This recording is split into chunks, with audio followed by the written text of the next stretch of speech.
semuanya. Kenalkan kami dari kelompok 1. Kami dari kelompok 1 Hukum Perbankan kelas C tahun 2022. Nah, di kesempatan kali ini kita bakal ngobrol-ngobrol nih mengenai bank digital yang saat ini tengah ramai diperbincangkan dan juga ramai dipromosikan utamanya di sosial media. Nah, mungkin sebelum kita ngobrol-ngobrol, kita kenalan dulu kali ya. Mulai dari aku sendiri, namaku Alif Rizky Ramadan. Aku merupakan mahasiswa Fakultas Hukum UNS angkatan 2020. Aku Aili Latifa Yunani dari Fakultas Hukum Angkatan 2020, NIM E002023. Oke, dan aku sendiri Aldania Lesma Prasetya dengan NIM E00230 dari Angkatan 2020 juga. Oke, tadi NIM-ku kelewat ya. NIM-ku E002033. Mungkin aku mau nanya-nanya dikit, kira-kira Aili sama Alda udah tahu belum sih? Atau mungkin pernah pakai bank digital nggak kira-kira? Kalau aku baru pernah baca-baca aja, pernah dengar-dengar. Kalau buat akunnya sendiri aku belum pernah coba di bank digital. Mungkin Alda? Oke, kalau dari aku juga sama kayak Eli, sampai sekarang juga masih belum pernah, jadi cuma literasi aja, tapi untuk produk bank digital sendiri mungkin aku menggunakan kayak gitu. Oke, berarti kalau Eli sama Alda masih cuma tahu-tahu doang ya. Nah, makanya di tengah maraknya bank digital ini kita bakal bahas lebih dalam nih, mulai dari pengertian, dasar hukum, produk-produk hingga tantangan dan celah-celah tindak pidananya di video ngobrol-ngobrol kali ini. Gimana materinya? Disimak terus ya. Nah, sekarang tuh kan lagi berkembang banget gitu kan teknologi. Terus sekarang tuh lagi tren tentang bank digital. Nah, terus salah satu faktornya itu karena cepat dan praktis. Nah, mungkin kita bisa bahas lebih dalam lagi tentang bank digital tuh gimana, dasar hukumnya gimana, dan keunggulannya serta tantangannya tuh apa. Mungkin pertama mungkin dari pengertian dulu ya dari bank digital. Mungkin bisa dijelasin, Aldo? Oke, makasih banyak Aili. Oke, teman-teman, aku di sini akan membahas terkait definisi ataupun dari dasar hukum sendiri dari bank digital itu seperti apa. Yang mana bank digital itu sendiri berdasarkan POJK nomor 12/POJK.03/2021 mendefinisikan bahwa bank digital itu adalah bank yang berbadan hukum Indonesia yang menyediakan dan menjalankan kegiatan usaha terutama melalui saluran elektronik tanpa kantor fisik selain kantor pusat ataupun menggunakan kantor fisik yang terbatas. Yang mana bank digital ini atau digital banking merupakan gabungan dari perbankan online dan mobile banking yang mana melahirkan gagasan baru yaitu bernama digital banking alias bank digital. Yang mana mayoritas dari digital bank sendiri ini adalah ad hoc ataupun merupakan modifikasian dari bank konvensional. Pendirian bank digital itu terdapat dua macam, teman-teman. Yang pertama, pendirian bank baru yang berbadan hukum Indonesia yang beroperasi sebagai bank digital. Jadi benar-benar murni sebagai bank digital. Itu dengan modal intinya sendiri yaitu minimal 10 triliun. Dan yang kedua adalah bank konvensional yang merupakan transformasi dari bank konvensional menjadi bank digital. Sebenarnya kalau tadi teman-teman mendengarkan, sebenarnya bank berbadan hukum Indonesia itu apa sih sebenarnya? Jadi bank berbadan hukum Indonesia yaitu bank yang melaksanakan kegiatan usaha perbankan dalam bentuk badan hukum Indonesia sesuai dengan ketentuan perundang-undangan termasuk bank perantara. Udah bahas tentang pengertian tentang bank digital. Mungkin selanjutnya bisa dijelasin soal dasar hukumnya tuh gimana, aturan-aturan kalau di Indonesia tuh bank digital gimana? Oke, dasar hukumnya sendiri untuk bank digital itu terdapat di Peraturan Otoritas Jasa Keuangan, teman-teman. Jadi itu terutama berada di bab 4 Peraturan Otoritas Jasa Keuangan Republik Indonesia nomor 12/POJK.03/2021 tentang bank umum. Nah, tadi kan udah dijelasin kalau bank digital diatur dalam POJK nomor 12 tahun 2021. Nah, terus kemudian tadi juga nyinggung soal Bank BHI. Nah, mungkin bisa dijelasin syarat Bank BHI yang beroperasi sebagai bank digital itu, ya menurut POJK tuh syarat-syaratnya tuh gimana? Itu bisa dijelasin? Oke, terima kasih. Mungkin di sini aku bakalan jelasin gimana sih persyaratan Bank BHI untuk dapat beroperasi sebagai bank digital, yaitu berdasarkan pasal 24 ayat 1 berdasarkan POJK 12/POJK.03/2021 menjelaskan bahwasanya terdapat beberapa syarat. Poin pertama yaitu memiliki model bisnis dengan penggunaan teknologi yang inovatif dan aman dalam melayani kebutuhan nasabah. Jadi prioritas nasabah ini tetap yang utama, teman-teman. Terus yang kedua yaitu memiliki kemampuan untuk mengelola model bisnis perbankan digital yang prudent dan berkesinambungan. Kemudian yang ketiga, memiliki manajemen resiko secara memadai. Terus kemudian yang keempat, dilanjutkan dengan memenuhi aspek tata kelola termasuk pemenuhan direksi yang mempunyai kompetensi di bidang teknologi informasi dan juga kompetensi lain sesuai dengan ketentuan yang sudah diatur dalam OJK mengenai penilaian kemampuan dan kepatutan bagi pihak utama lembaga jasa keuangan itu sendiri. Kemudian yang kelima yaitu menjalankan perlindungan terhadap keamanan data nasabah. Kemudian yang terakhir yaitu memberikan upaya yang kontributif terhadap pengembangan ekosistem keuangan digital dan atau inklusi keuangan. Kurang lebih seperti itu, Aili. Oke teman-teman, tadi kan udah dijelasin ya sama Alda mengenai definisi, lalu juga dasar hukum, terus syarat-syarat apa aja sih yang dibutuhkan oleh bank yang berbadan hukum untuk menyelenggarakan bank digital. Nah selanjutnya kita bakal bahas lagi nih, sebenarnya apa sih perbedaan dari bank konvensional yang biasanya kita pakai sehari-hari, yang sudah ada sejak lama, bedanya apa dengan bank digital yang saat ini sedang marak gitu. Mungkin dari Aili kira-kira tahu nggak sih bedanya? Jadi mungkin kalau bank konvensional itu kan menyediakan layanan digital. Nah, beda sama dengan bank digital. Kalau bank digital itu umumnya tuh melakukan semua aktivitas perbankan, mulai dari awal itu pembuatan akun, terus kemudian transfer, terus deposito juga bisa, terus penutupan akun juga bisa lewat handphone tanpa perlu ke kantornya. Nah, terus perbedaan yang paling besar itu kalau bank digital itu kantornya itu sedikit, jadi yang perlu itu cuma kantor pusat saja. Nah kalau sedangkan bank konvensional itu sendiri itu ciri khasnya itu banyak banget kantor cabangnya. Itu kira-kira itu sih bedanya.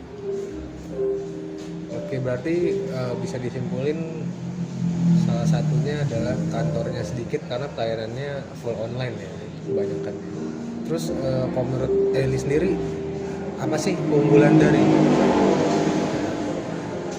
Lalu kalau menurut Aili kira-kira apa sih keunggulan dari bank digital yang kenapa sih bisa sampai sekarang tuh rame? Kira-kira apa sih yang diunggulkan dari bank digital ini dibanding bank konvensional gitu? Tadi kan di awal juga disebutin kalau bank digital tuh tren karena lebih praktis dan cepat. Nah itu salah satu keunggulannya yang pertama yaitu layanannya 24 jam. Karena bank digital tuh nggak punya kantor secara fisik, jadi bisa diakses secara 24 jam lewat handphone. Terus kemudian keunggulan yang kedua itu ada biaya admin yang terjangkau. Nah ini salah satu penyebabnya karena transfer itu bisa lewat handphone, jadi nggak perlu ke ATM. Ya, kalau bank konvensional itu kan kalau lewat ATM ada biaya tambahannya, ya kan. Terus kemudian keunggulan bank digital selanjutnya itu layanannya bersifat inklusif.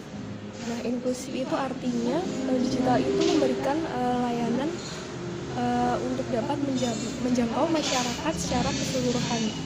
Jadi bank digital itu bisa tetap memberikan layanan perbankan yang optimal meskipun nasabahnya itu berada di kawasan pemukiman yang jauh, misalnya di desa yang terpencil gitu, asal akses internetnya ada itu bisa dilayani.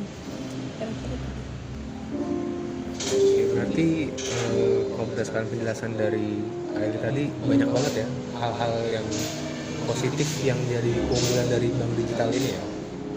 Terus kira-kira nih buat informasi buat teman-teman semua, mungkin ada teman-teman yang belum tahu ya bank digital tuh contohnya apa sih. Mungkin mereka pernah dengar, pernah lihat di internet tapi mungkin lupa. Mungkin Eli bisa sebutin nggak sih contoh-contoh bank digital yang ada di Indonesia saat ini? Contohnya misalnya itu ada pertama ada Genius, ada dulu dari BCA, terus kemudian ada Line Bank, ada Cbank, ada TMRW atau Tomorrow, kemudian ada Elobank, ada Neobank, dan masih banyak lagi sih sebenarnya. Kayaknya bank-bank yang disebutin tadi kayaknya pasti kita pernah dengar ya, baik di TV mungkin atau di Instagram atau di iklan-iklan YouTube, di TikTok. Jadi kayaknya bank digital sekarang udah mulai merambah cukup banyak ya. Oke teman-teman, selanjutnya kita lanjut pembahasan yang selanjutnya nih. Dengan digital banking yang semua transaksinya melalui elektronik dengan serba-serbi teknologi, baik transaksi ataupun administrasi pendaftaran untuk membuat akun sendiri pun sudah melalui digital banking ini. Nah tentunya pasti nggak mungkin jauh dari kendala ataupun tantangan yang kita hadapi dari penggunaan digital banking ini. Nah, di sini akan dibahas lebih lanjut mengenai tantangan atau mungkin ada munculnya tindak pidana baru dari adanya digital banking ini, yang mana untuk membahas sesi ini akan dibawakan oleh Mas Alif. Silakan. Oke, makasih ya udah. Iya benar banget kalau kita ngomongin segala hal yang berhubungan dengan internet, kemudahan bertransaksi pasti nggak jauh-jauh juga ya dari celah-celah keamanan atau celah-celah tindak pidana. Apalagi di dunia perbankan yang kalau tadi udah jelasin kan, mulai dari registrasi pun kita bisa online. Maka di situ pun tentu ada celah-celah yang ditakutkan menjadi potensi tindak pidana. Yang pertama mungkin menurutku dari perlindungan data pribadi ya. Karena kalau kita lihat kasus-kasus belakangan ini tuh sering banget kayak ada kebocoran data pribadi, bahkan sampai data kependudukan dan catatan sipil pun bisa bocor. Dan makanya ini menurutku menjadi PR sih bagi institusi perbankan, bagaimana mereka menyelenggarakan bank digital namun juga tetap bisa untuk menjaga data-data dari nasabahnya. Nah, yang kedua masih berkaitan dengan data pribadi juga sebenarnya, yaitu penyalahgunaan teknologi artificial intelligence. Karena di era sekarang ini kan AI ini lagi marak juga ya. Bahkan kalau kita lihat di TikTok pun ada AI yang bisa bikin foto jadi lukisan. Itu kan bisa lukisan sebagai kemajuan teknologi, tapi kok ada sisi seremnya gitu. Takutnya manfaat AI ini jadi berlebihan dan malah membahayakan data-data nasabah yang ada di balik layar. Dan juga ada resiko permasalahan cyber seperti aplikasinya di-hack lah, atau nanti server datanya korup atau gimana, itu kan juga berpengaruh terhadap pelayanan bank data. Nah, yang selanjutnya menurutku literasi keuangan yang masih agak kurang ya di Indonesia. Mungkin kalau bank digital ini kan memang sasarannya anak muda, jadi literasi keuangan itu juga bisa lebih tinggi dari, mohon maaf buat teman-teman kita yang menggunakan akses informasi, akses pendidikan, yang tempat tinggalnya masih belum terkoneksi internet kan, literasi keuangannya masih rendah. Jadi itu merupakan PR sih menurutku. Nah, berkaitan juga sama itu ya pemerataan dari informasi, baik perangkat maupun pengguna, dan juga konektivitas internet. Karena masih banyak daerah-daerah yang kayak di desa-desa, daerah-daerah yang jauh tuh akses internetnya masih kurang ya. Jadi itu merupakan salah satu tantangan dalam penyelenggaraan bank digital itu sih menurutku. Oke, tadi cukup banyak tantangan yang telah disebutkan, kurang lebih ada 4 atau 5, yang mana menjadi paling utama adalah perlindungan dari data pribadi sendiri, karena sampai sekarang belum ada perlindungan khusus terhadap kita sebagai orang biasa ataupun nasabah dalam perbankan sendiri terkait data pribadi, kurang lebihnya seperti itu. Mungkin yang selanjutnya dari tantangan ini, dari adanya data pribadi yang sering ada yang bocoran, kemudian ada resiko serangan cyber dan lain sebagainya, itu pasti memungkinkan adanya potensi dari tindak pidana. Nah, dari digital bank ini memungkinkan nggak sih munculnya potensi tindak pidana baru yang mungkin dulunya nggak ada, sekarang semakin meluas, semakin hype, atau gimana dari Mas Ali? Tentunya potensi terjadinya tindak pidana terhadap perbankan menurutku makin terbuka ya. Kalau kita flashback ke beberapa era sebelumnya, ada namanya teknik skimming, yang mana teknik penyalahgunaan kredit dengan menetapkan nomor di kartunya, lalu juga ganjil kartu ATM. Tapi kalau di era sekarang itu bakal lebih out of the box lagi, bahkan cara-cara yang sebelumnya kita nggak ketahui bisa menjadi sebuah tindak pidana pun itu terjadi. Makanya menurutku ini penting banget pengaturan baik di undang-undang pelindungan data pribadi yang udah disahkan. Jujur aku belum baca ya, maksudnya yang mengenai data pribadi di perbankan. Tapi menurutku ini salah satu hal yang penting banget. Salah satunya kerahasiaan informasi. Kalau kita lihat sendiri, bahkan dari registrasi rekeningnya pun melalui video call. Karena aku punya bank digital, aku pengguna BCA kebetulan. Jadi dari mulai verifikasinya tuh cuma pakai KTP di scan, terus nanti bakal ada video call sama customer service-nya. Nah, menurutku di satu sisi itu bisa disalahgunakan ya bagi oknum yang ingin menggunakan fasilitas perbankan karena melakukan tindak kejahatan. Makanya pihak perbankan pun harus melakukan verifikasi yang sangat ketat, bisa mencatatkan NIK-nya ke database pendudukan dan data sipil, lalu juga benar-benar melakukan seleksi yang ketat dalam penggunaan rekening. Itu salah satunya lagi-lagi data pribadi. Juga ini mungkin Sally sama Alda pernah lihat nggak sih kayak ada yang ngirim link gitu di WhatsApp atau di Instagram. Nanti misalnya promo Bank BRI atau promo apa, silakan klik link ini lalu masukkan nomor ATM. Itu juga salah satu tindak kejahatan yang lagi marak terjadi ya, yang mana ada beberapa pihak, ada beberapa warga Indonesia yang masih percaya dengan hal-hal promo-promo yang dengan link-link tersebut, yang mana ujung-ujungnya akun banknya malah disalahgunakan. Itu sih menurutku yang menjadi salah satu potensi tindak pidana yang mengerikan juga gitu. Oke, tadi terkait phishing ya, itu menarik banget terkait link yang dikirimkan di grup, apalagi grup keluarga yang kadang masih banget nih kayak mungkin orang tua kita atau paman kita, bibi kita yang percaya, iya kak dapat uang segini, dan itu sering banget sih.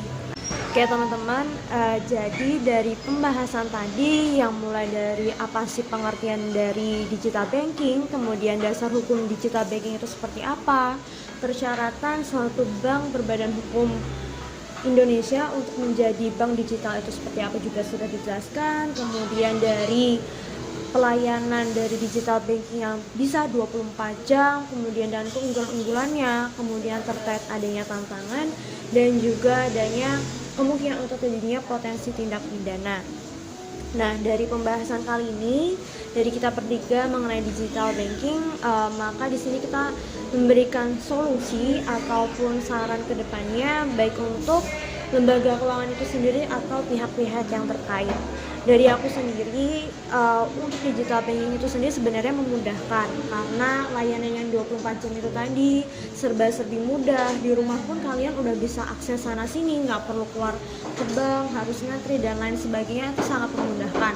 Tetapi dari yang kita lihat, literasi dari teman-teman yang masih kurang, kayak maunya serba instan, langsung install dan main, tapi nggak tahu teknisnya seperti apa. Nah, itu mungkin dari pihak bank atau lembaga terkait itu bisa lebih mengedukasi atau mensosialisasikan terkait digital banking itu seperti apa gitu, dan resikonya seperti apa tuh juga perlu dijelaskan ya menurutku. Jadi orang-orang tuh tahu kalau nanti akibatnya bakal ada ini itu, jadi nggak langsung main dia daftar, dia ini, dia ngikutin gitu. Walaupun yang pasti dia membuat akun itu pasti udah percaya, bank ini terpercaya, tapi kita nggak ada yang tahu karena tadi udah dijelaskan sama teman-teman juga bahwasanya banyak tantangan ataupun oknum-oknum jahat yang mengincar data pribadi kita kayak gitu. Itu mungkin yang pertama dari aku terkait sosialisasi dan literasi yang ditambahkan oleh para pengguna dan pengelola keuangan itu sendiri.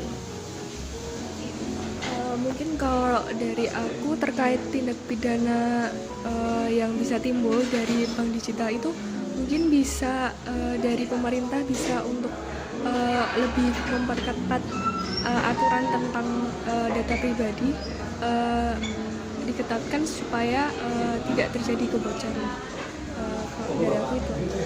Mungkin dari aku. Oke, kalau dari aku juga kurang lebih sama sih kayak yang sama Alga, perlu ada aturan yang ketat dan juga peningkatan literasi keuangan. Dan menurutku peningkatan literasi keuangan ini juga penting banget sih ya. Tidak hanya mungkin bisa diajarkan mulai dari level-level SMA atau SMP, karena menurutku sewaktu dulu aku sekolah sih agak kurang ya pengajaran mengenai literasi keuangan tuh bukan merupakan suatu hal yang diutamakan. Jadi itu penting banget di era digital sekarang, peningkatan literasi keuangan serta juga payung hukum yang kuat, dan juga jangan lupa penerapan di lapangannya tuh harus benar-benar sesuai dengan apa yang diatur. Jangan yang diatur di undang-undang atau di peraturan kayak gini tapi malah kenyataannya nggak sesuai. Dan kurang lebih itu aja sih kalau dari aku. Oke teman-teman, mungkin segitu aja pembahasan mengenai bank digital dan juga tantangannya. Semoga bisa bermanfaat ya bagi teman-teman semua yang menonton, dan juga kita bisa memanfaatkan teknologi salah satunya yang bank digital ini dengan bijak dan sebaik mungkin. Kurang lebihnya mohon maaf, kami dari kelompok 1 pamit. Dadah.